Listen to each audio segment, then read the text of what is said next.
Hello and welcome back. If you're here again, you already know how this works. Stories like this don't explode all at once.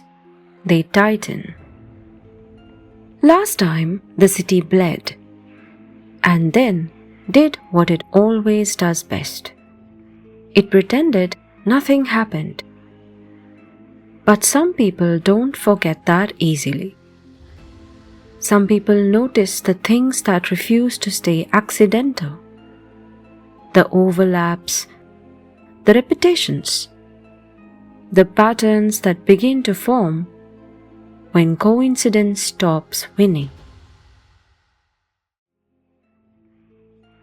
You're listening to Vixen Beyond the Veil. This is The Butcher of Burrabazar, Part 2. The Officer and the Patterns. Pay attention now, because once the patterns emerge, they don't care whether you're ready to name them.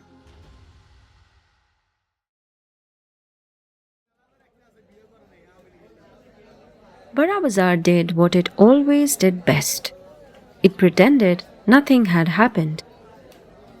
The lane where the body had been found was open again, the stone scrubbed clean with water and disinfectant that did little to erase the memory of what had soaked into it, and carts rattled past the spot with the same impatience as before, wheels pumping over uneven ground that carried more history than anyone cared to acknowledge. Shopkeepers argued over prices. Delivery boys shouted warnings as they cut through crowds.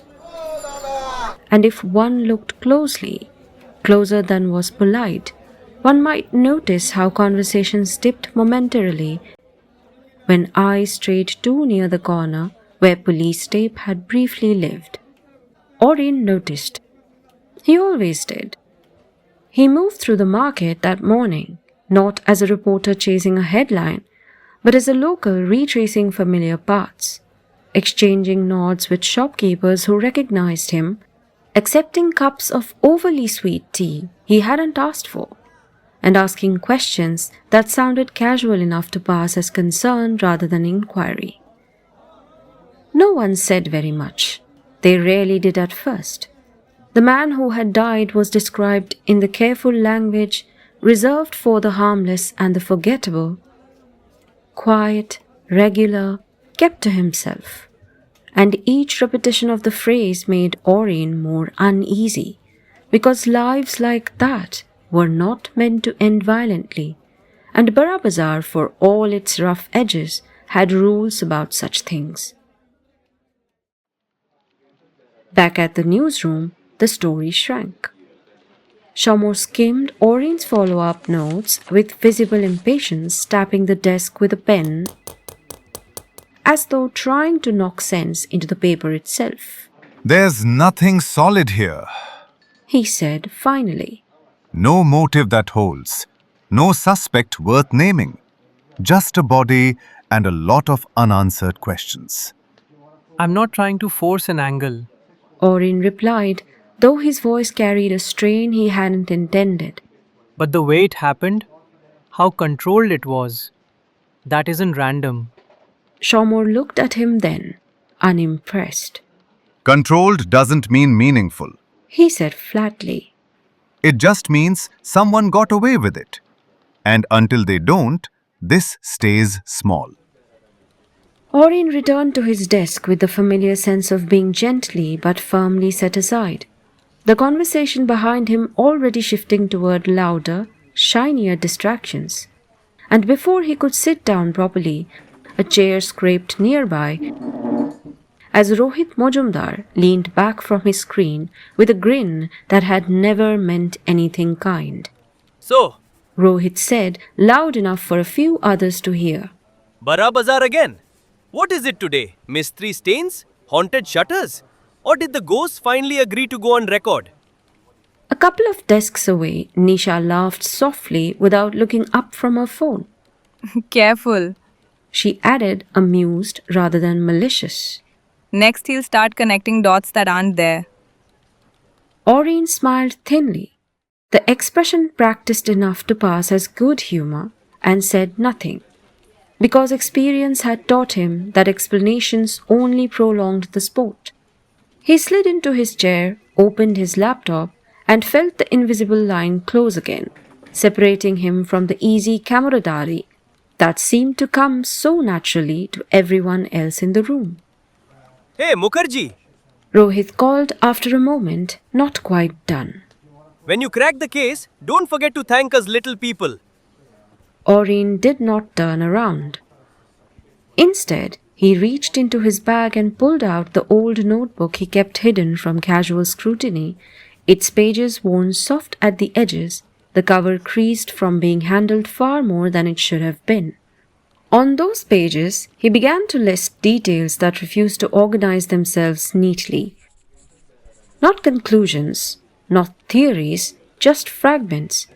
The time of the call, the position of the body, the quiet way witnesses spoke when they thought no one was listening, the deliberate shape of the markings that lingered at the edge of his thoughts long after he tried to dismiss them.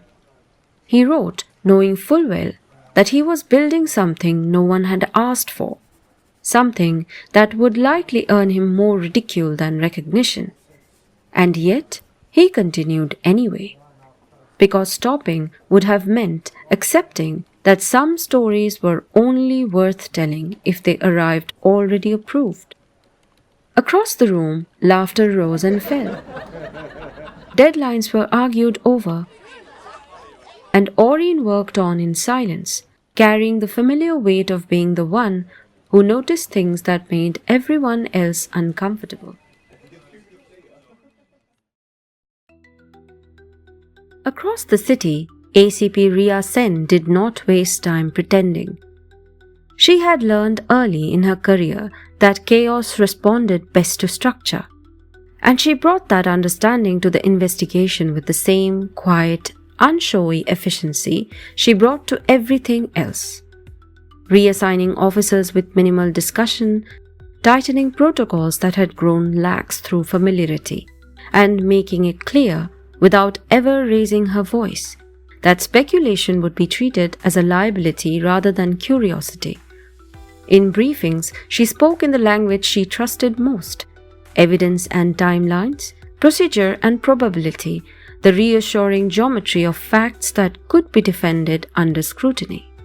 Ria had always excelled in environments that demanded clarity.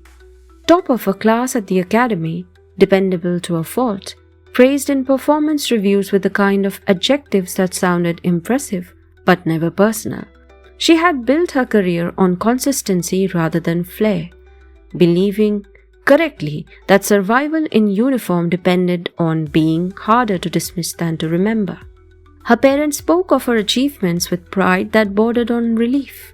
Her superiors trusted her judgment implicitly, and her colleagues, even those who disliked her precision, respected it enough to follow her lead without complaint.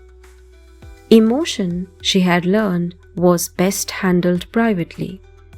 Her last relationship had ended the way many things in her life did: cleanly, decisively, and without drama. Once it became clear that trust, once broken, did not deserve negotiation. Since then, she had poured herself into work with renewed focus, finding comfort in the predictability of systems that functioned as designed, and in the knowledge that rules, however imperfect, were at least honest about what they demanded in return.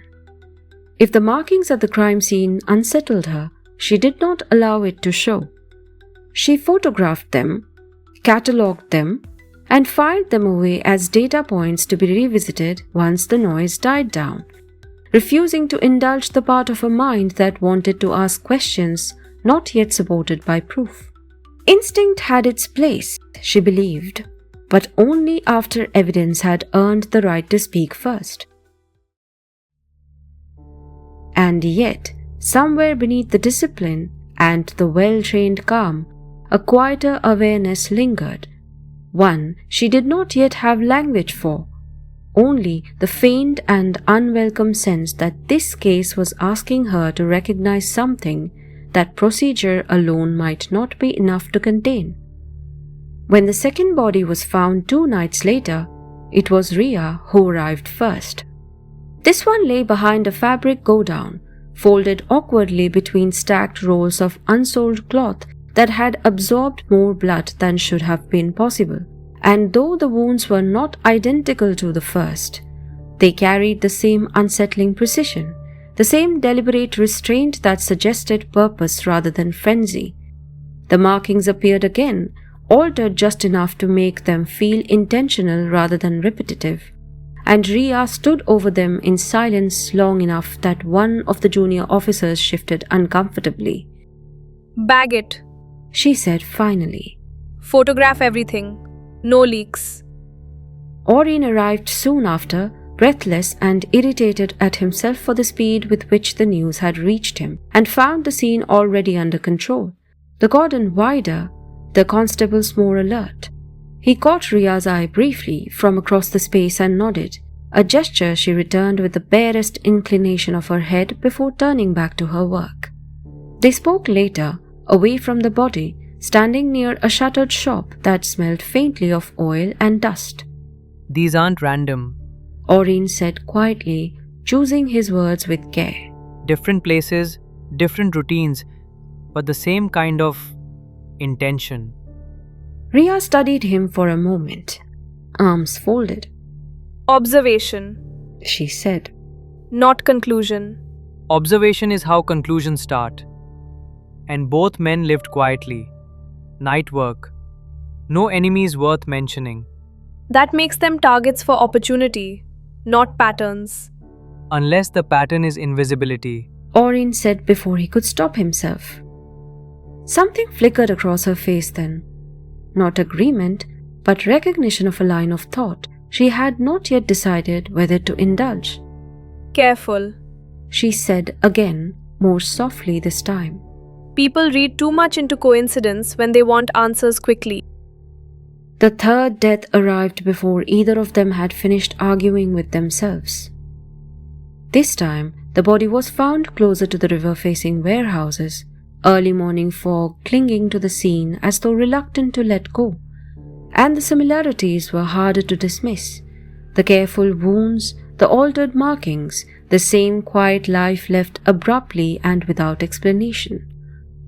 Someone anonymous tipped the police about connections between the victims, shared routes, shared acquaintances, shared hours.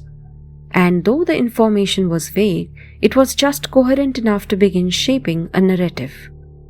Ria felt the pressure immediately. Senior officers began asking questions about containment, about public reassurance, about how long she intended to treat this as a collection of isolated incidents rather than something more organized.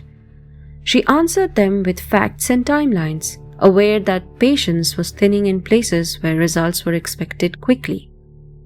Arin, meanwhile, stared at his notebook long into the night, lines connecting names and places in a pattern that unsettled him not because it was obvious, but because it was emerging despite his reluctance. There was overlap now, not criminal, not dramatic, but persistent enough to suggest that whoever was choosing these victims knew them, or at least knew of them, and was very careful about what they left behind. When Ria received the file that night, she did not open it immediately. She stood in her office for a long moment, the city humming beyond the windows, and felt the gaze shift subtly beneath her feet, the way ground sometimes did just before it gave way. Arin noticed the change the next day, though he could not have said how, only that her posture had tightened, her questions sharpened, and something unspoken had entered the room between them, heavy with implication. The city, patient and watchful, said nothing. And somewhere within Burrabazar's layered streets, the story edged closer to choosing a face.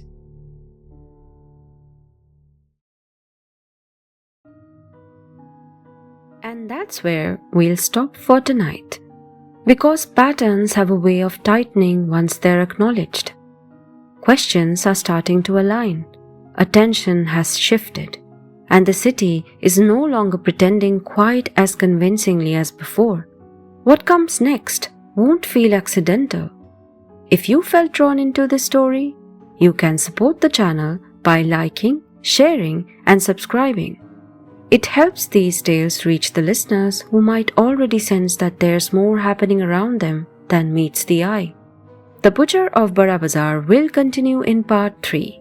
Until then, thank you for listening, for staying with the quiet moments, and for trusting me to guide you here. I'm Ipsha. This was Vixen Beyond the Veil. Take care of yourself. And when you're ready, you can step back into the world.